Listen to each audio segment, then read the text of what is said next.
The AT-RT Walker was an important vehicle for the Republic and made multiple appearances in the Clone Wars TV show, so it's only logical that LEGO made multiple attempts to recreate this light Scout Walker. The only problem is, like with the Executor, they never made it minifigure scale. LEGO's first approach was with the 2005 Clone Scout Walker based on the Battle of Kashyyyk from Episode 3. After that, LEGO continued to release more AT-RT Walker, the latest in the 2020 501st Battle Pack, which I got right here together with the 20th anniversary remake from the first Clone Scout Walker, and the MOC I made both in the Kashyyyk and 501st color scheme, which is way more accurate than the LEGO version. But let's first take a quick look at the AT-RTs LEGO made to see why they are so bad, starting with the Kashyyyk version. The biggest problem LEGO's AT-RTs got is their size.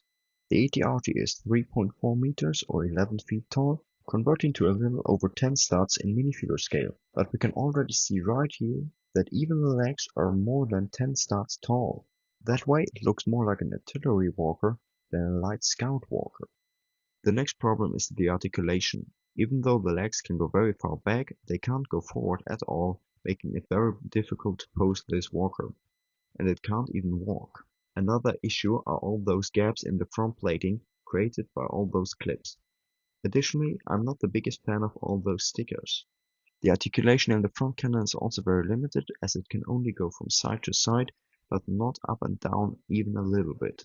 The walker from the 501st Battle Pack got a very similar design with only minor changes and also has the same problems. Like the Kashyyyk walker, it is way too big, more than 20 studs tall. As it uses the same pieces for the legs, it got the same limited articulation. The articulation in the cannon, however, is way better compared to the other one, but it looks way worse with a big stud shooter on a short cannon. There are a lot of other similarities in the design, for example those grill pieces and round plates. However, there are also some differences, like the feet are different and the front plate is a bit smaller on the 501st version. They both use the same part for the seat, but different hydraulic pistons. Now let's get to the model I designed.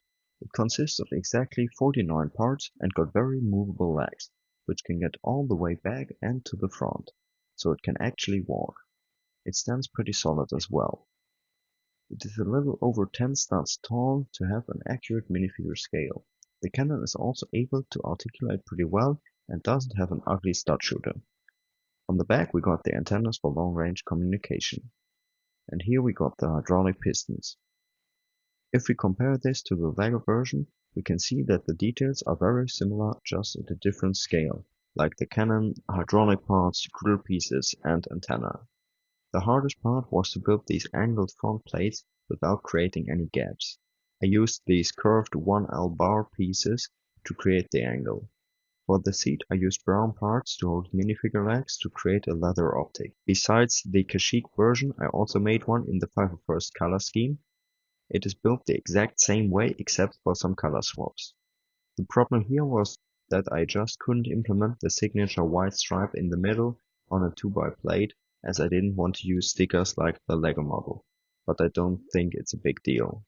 Another thing I never understood with LEGO's AT-RT sets was the selection of minifigures. The Kashyyyk version at least had a scout trooper from the 41st Battalion, but the 501st Battle Pack just used a regular clone as a pilot. And it's not like LEGO never made an ARF trooper to pilot it. LEGO made two different ARF troopers, one from Lightning Squadron and one from the Rancor Battalion. So I used the Lightning Squadron run for my MOC. If we put him on the AT-RT real quick, I think it looks great when he sits there, and unlike with the LEGO version, he can even look above the armor. If you now want to build this walker for yourself, you can find the instructions on my Rebrickable page, linked in the description. But I will also post a tutorial video on here soon, so stay tuned for that. And until then, have a great day.